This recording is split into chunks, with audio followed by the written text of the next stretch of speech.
এইটো কথা জয়ন্তই কেনেকে কৈছে নাজানো। এই কথাটো মই আপোনালোকক বহুদিন আগতে কৈছো, কিন্তু জয়ন্ত মল্ল বৰুৱাৰ শব্দৰ ব্যৱহাৰবিলাক ঠিক হোৱা নাই।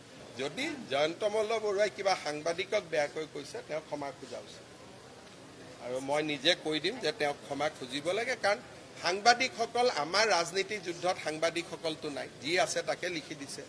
গতিকে সাংবাদিকক যদি সঁচাই, মইতো শুনা নাই, সাংবাদিকসকলৰ প্ৰতি যদি কিবাও বেয়া শব্দ ব্যৱহাৰ কৰিছে তেওঁ এটা ক্ষমা খোজা উচিত। কিন্তু মালিকৰ যুদ্ধখন আপোনালোকে নকৰিব। মালিকটোতো ময়ো কৈ থাকোঁ, মালিকটো মালিকৰ ফালে থাকিব দিয়ক, হ'ব। আৰু জয়ন্ত মল্ল বৰুৱাই যদি সঁচাই কিবা কৈছে, মই শুনা নাই, ময়ো ক্ষমা খুজিছোঁ। কাৰণ আপোনালোকক বেয়া কোৱাৰ কোনো অধিকাৰ তেওঁৰ নাই, আৰু আপোনালোকে দায়িত্বহে পালন কৰিছে। মই ভাবাত সেইটো মুখৰ পৰা ওলাই গৈছে ল'ৰা। আপোনালোকৰ লগত চবৰ লগতে ভাল সম্পৰ্ক, এইটো মুখৰ পৰা কেতিয়াবা ওলাই যোৱা শব্দ এটাত এইটো, আৰু কোনোবাই নিজে সৰু ভাই, নিজৰ মাক বাপেক কি ডাঙৰ মানুহ আছিল।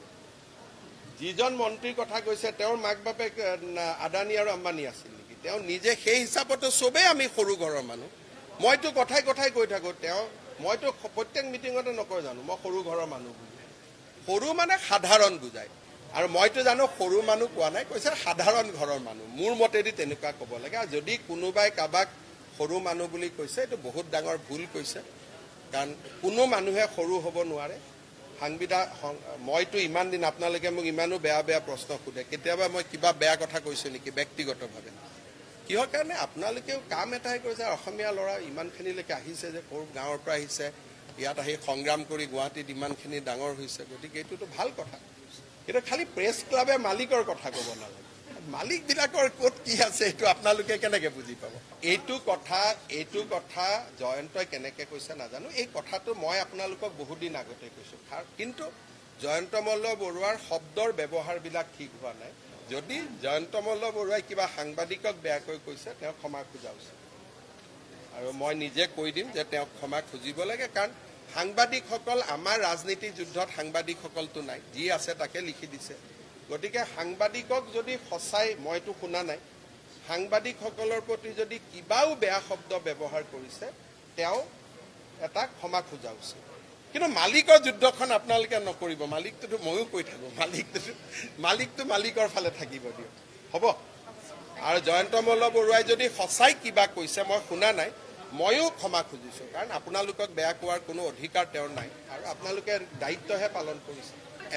মই ভাবাত সেইটো মুখৰ পৰা ওলাই গৈছে ল'ৰা। আপোনালোকৰ লগত চবৰ লগতে ভাল সম্পৰ্ক, এইটো মুখৰ পৰা কেতিয়াবা ওলাই যোৱা শব্দ এটাত এইটো, আৰু কোনোবাই নিজে সৰু ভাই, নিজৰ মাক বাপেক কি ডাঙৰ মানুহ আছিল। যিজন মন্ত্ৰীৰ কথা কৈছে তেওঁৰ মাক বাপেক আদানী আৰু আম্বানী আছিল নেকি? তেওঁ নিজে সেই হিচাপতো চবেই আমি সৰু ঘৰৰ মানুহ।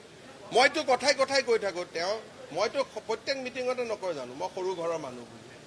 সৰু মানে সাধাৰণ বুজায়, আৰু মইতো জানো সৰু মানুহ কোৱা নাই, কৈছে সাধাৰণ ঘৰৰ মানুহ। মোৰ মতেদি তেনেকুৱা ক'ব লাগে। আৰু যদি কোনোবাই কাৰোবাক সৰু মানুহ বুলি কৈছে, এইটো বহুত ডাঙৰ ভুল কৈছে। কাৰণ কোনো মানুহে সৰু হ'ব নোৱাৰে। মইতো ইমান দিন আপোনালোকে মোক ইমানো বেয়া প্ৰশ্ন সোধে, কেতিয়াবা মই কিবা বেয়া কথা কৈছোঁ নেকি ব্যক্তিগতভাৱে?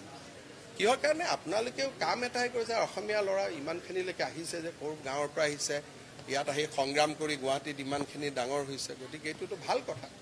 কিন্তু খালি প্ৰেছ ক্লাবে মালিকৰ কথা ক'ব নালাগে। মালিকবিলাকৰ ক'ত কি আছে এইটো আপোনালোকে কেনেকে বুজি পাব?